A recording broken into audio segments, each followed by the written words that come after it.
warahmatullahi wabarakatuh. Halo, selamat pagi semuanya. Kembali lagi dengan saya Rahmatunisa. Bagaimana kabarnya pagi hari ini? Sehat ya semuanya. Oke, sebelum kita mulai pelajaran hari ini, saya absen dulu ya. Siapa yang hadir dan tidak hadir. Oke. Yang pertama yaitu Ana ada, Zidan ada. Oke, semuanya hadir ya. Alhamdulillah hadir. Oke. Yang selanjutnya yaitu kita akan memulai pelajaran hari ini. Pelajaran hari ini yaitu tentang tasawuf dalam Islam. Di sini ada yang tahu nggak pengertian dari tasawuf itu apa? Tasawuf adalah ilmu untuk mengetahui bagaimana cara menyucikan jiwa dan menjernihkan akhlak. Tasawuf ini juga berpotensi moral dan dapat disimpulkan bahwa tasawuf ialah menyucikan hati. Demikian, orang yang telah dimampukan Allah untuk menyucikan hati dan menegakkan hubungan dengan Dia dan menciptakan dengan langkah pada jalan yang benar adalah seorang sufi. Itu disebut dengan seorang sufi, dan itu sebagaimana dicontohkan dengan sebaik-sebaiknya oleh Nabi Muhammad. Dan di antara ayat-ayat Al-Quran yang menjadi landasan munculnya kezuhudan dan menjadi jalan kesufian adalah ayat-ayat yang berbicara tentang rasa takut kepada Allah dan hanya berharap kepadanya dan berusaha mensucikan jiwa. Ayat tersebut ada di Al-Quran surat As-Sajdah ayat 23. Saya bacakan ya. Bismillahirrahmanirrahim. Tatajafa junubuhum anil mawdaji'i yad'una rabbahum khawfan wa tama'an wa mimma razaqnahum yunfiqun, yang artinya lambung mereka jatuh dari tempat tidurnya dan mereka selalu berdoa kepada Robnya dengan penuh rasa takut dan harap, serta mereka menafkahkan apa-apa rezeki yang kami berikan. Ada pandangan tentang asal-usul tasawuf. Yang pertama ada sufisme, berasal dari bahasa Arab suf, yaitu pakaian yang terbuat dari wol pada kaum asketan. Yaitu kaum asketan itu kaum orang yang hidupnya menjauh diri dari kemewahan dan kesenangan.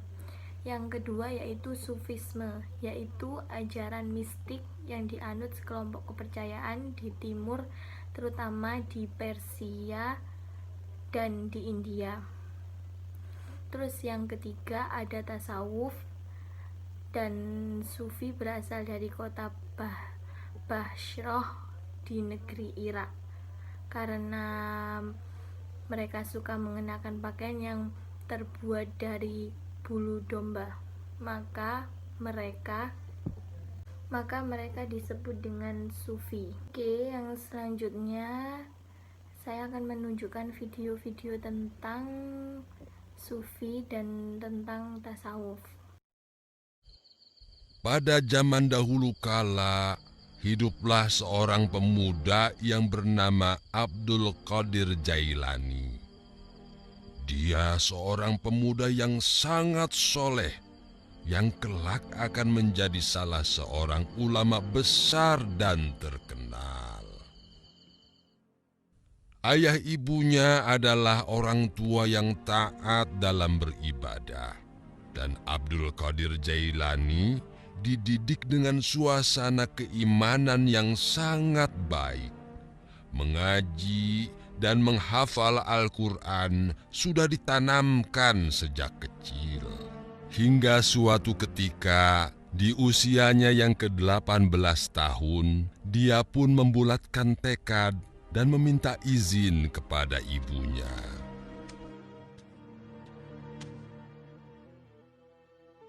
Alhamdulillah, terima kasih Ibu. Ibu, Usiaku sudah 18 tahun. Aku ingin pergi merantau, menuntut ilmu kepada para ulama besar. Boleh kan, Ibu? Itu bagus, anakku. Kau ingin berguru kemana? Aku ingin pergi ke Baghdad, karena di sana banyak ulama besar. Jauh sekali, nak. Sebaiknya kau tidak pergi ke sana sendirian. Ibu dengar banyak kawanan perampok di jalan menuju ke Baghdad. Oh ya? Sebaiknya kau pergi dengan rombongan kafilah dagang yang akan berangkat ke sana. Kebetulan besok ada rombongan yang akan berangkat. Kau bisa ikut dengan mereka. Alhamdulillah. Baiklah, Ibu. Kalau begitu, aku akan segera bersiap-siap. Terima kasih atas dukungan Ibu. Iya, nak. Sang ibu pun menyiapkan perbekalan untuk anak tercintanya. Khawatir akan adanya perampokan di perjalanan, sang ibu pun menyelipkan sejumlah dinar emas di dalam baju Abdul Qadir Jailani.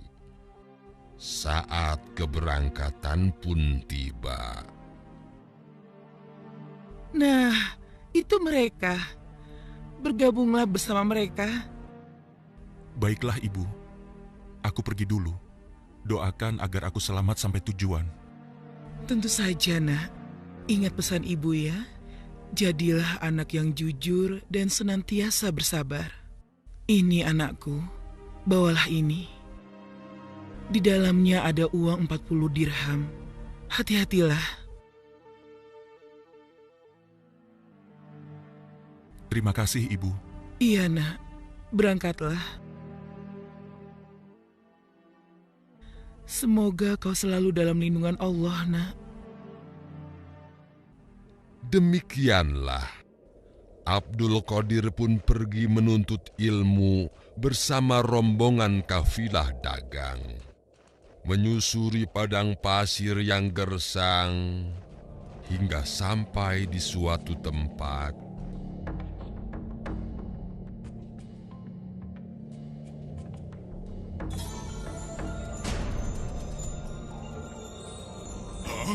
Perampok! Perampok! Ada perampok! Tidak. Celaka kita! Celaka Ada kita. perampok! Habis semua barang dagangan! Aduh, habislah kita. Ayo, tepung mereka! Hia, hia, hia! Hia, hia! Hia, hia, hia! Hia! Bersiaplah kalian semua! Lalu, Bah, mereka dirampok ya akhirnya. Ih, takut. Demikianlah, Abdul Qadir pun tidak luput dari sasaran para perampok. Cepat, serahkan semua harta benda Bagaimana kalian. ini? Jangan Tuhan, Kita. ampun. Itu juga termasuk. Habislah kita. Hei, anak muda, kemari. Iya, Tuan. Mana hartamu yang paling berharga? Ini, Tuan. Hah? Hei, kamu ini gila ya? Harta yang paling berharga. Dengar tidak? Iya, ini, Tuan. Ini harta saya yang paling berharga. Hah? Apa ini? Hah? Bodoh! Masa kau tidak membawa uang? Angkat tanganmu, biar aku geledah. Iya, Tuan. Ayo cepat! Turunkan aku dulu, Tuan.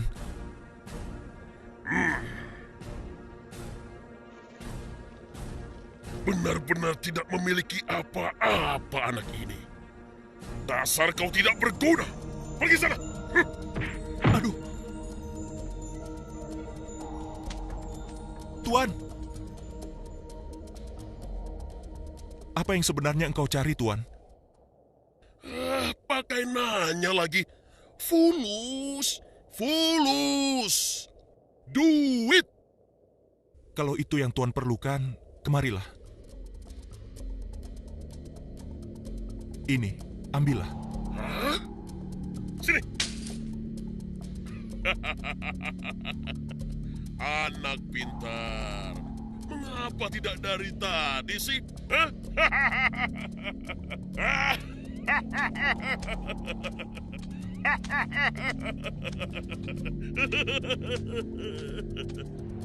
Hei, ada yang aneh dengan anak itu.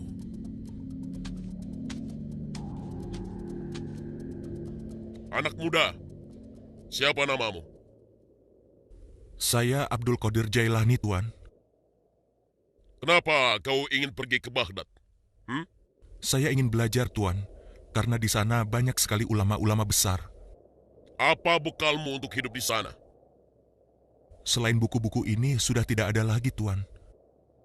Kalau tidak ada lagi, mengapa kau berikan padaku? Hah? Karena Tuan mencarinya, dan aku berpikir pasti Tuan memerlukannya. Hah? Selain itu, aku juga sudah berjanji pada ibuku untuk senantiasa jujur dalam kata-kata dan segala tindakanku. Hah? Lalu bagaimana kau bisa hidup sementara ku ambil semua? Sesungguhnya rizki itu di tangan Allah. Allah lah yang akan mengatur semuanya. Lalu bagaimana dengan harta yang aku dapat itu? Sesungguhnya, kita akan dimintai pertanggungjawaban dari harta yang kita peroleh. Bagaimana cara mendapatkannya dan untuk apa harta tersebut dibelanjakan? Allah memerintahkan kita mencari dan membelanjakan harta dengan cara yang halal dan benar, maka surga adalah balasannya. Sebaliknya, Allah melarang kita mencari dan membelanjakan harta dengan cara yang haram dan tercela, karena balasannya adalah siksa neraka. Hah? Apakah akan terus disiksa? Bila sepanjang hidup ia tak bertobat dan mati di dalam kejahatan, dia akan terus disiksa sampai lebur semua dosa-dosanya. Demikianlah yang Allah dan Rasul-Nya ajarkan. Oh, benarkah? Oh, kalau begitu, aku berdosa dan dosaku banyak sekali. Apakah aku bisa diampuni? Oh, Sesungguhnya Allah Maha Pengampun lagi Maha Penyayang. Ia akan menerima taubat siapa saja yang ingin bertaubat kepadanya. Subhanallah. Begitulah sifat terpuji dan kebaikan Abdul Qadir Jailani mampu meluluhkan hati kepala perampok yang kejam itu. Oke, terima kasih untuk hari ini. Semoga bermanfaat. Nanti kita lanjut pelajaran tentang tasawuf ini minggu depan.